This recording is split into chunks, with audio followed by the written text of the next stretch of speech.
I live with generalized anxiety disorder, which means that anxiety presents itself to me every day throughout the day.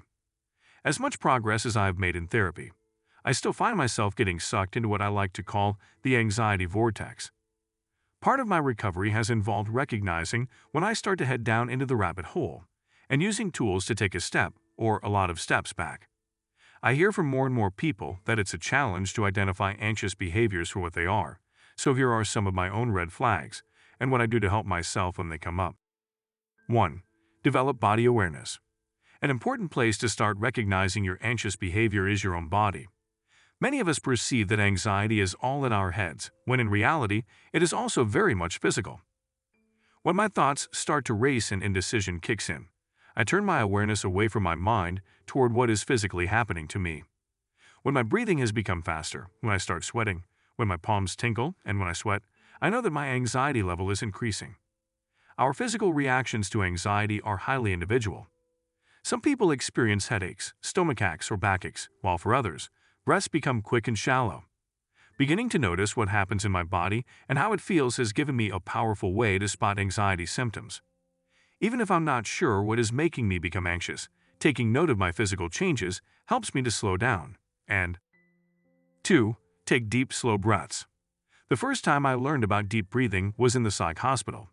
Yes, I thought, I'll just breathe and the anxiety will stop. It didn't work. I was still panicking. Well, I doubted if it was helping me at all. I stuck with it for months and months, mainly because every therapist and psychiatrist told me to do it. So I figured there was something to their advice, and at that point I had nothing to lose. It took a lot of practice for breath work to make a difference. While taking deep breaths in the midst of a panic attack will help to a certain extent, I have found that the real power of deep breathing happens every day. When I am thinking ahead about my day or driving to work or at my desk or cooking dinner. I don't wait until I am in a full-blown anxiety crisis to breathe deeply. As soon as my thoughts start to race or I feel any of my physical symptoms, my deep breathing kicks in.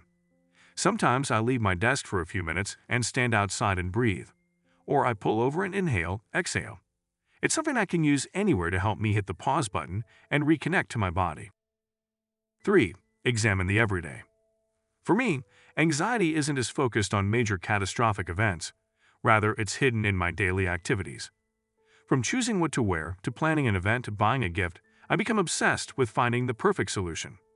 From small decisions to big ones, I will compare and check every and all options until I have exhausted myself.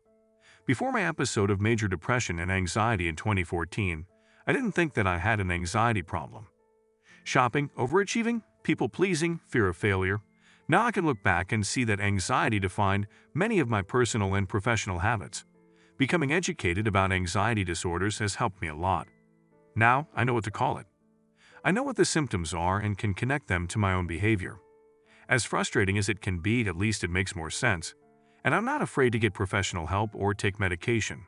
It sure beats trying to deal with it on my own. 4. Intervene in the moment. Anxiety is like a snowball. Once it starts rolling downhill, it's very difficult to stop it.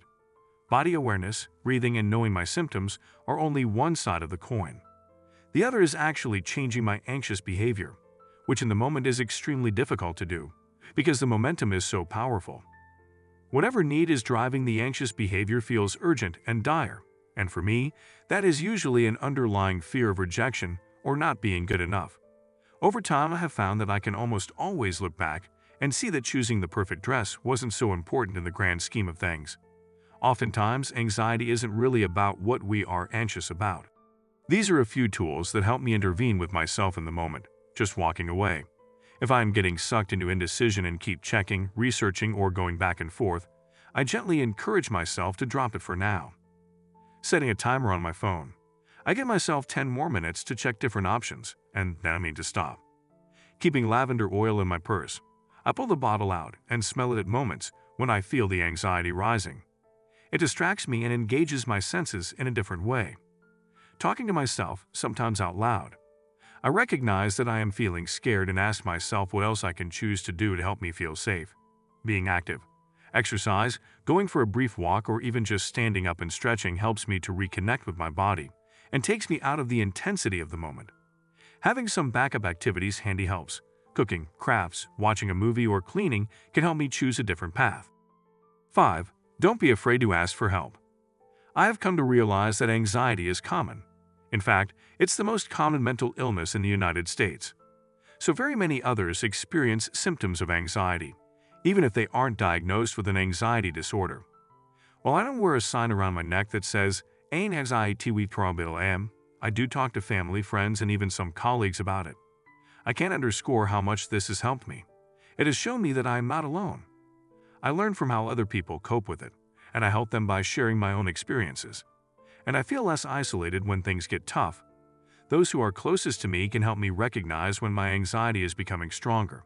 And while that isn't always easy to hear, I do appreciate it. They wouldn't know how to be there for me if I didn't share. Getting to know my own anxiety has been the key to helping me unlock it. I used to gloss over behaviors that concerned me and didn't tune into how my body reacted to stress. While it has been difficult to face, it's almost a relief to understand how GAD impacts me from day to day. The more awareness I develop, the less often I find myself sucked down into the vortex. Without that knowledge, I couldn't get the help I needed from others, and most importantly, I couldn't get the help I need from myself.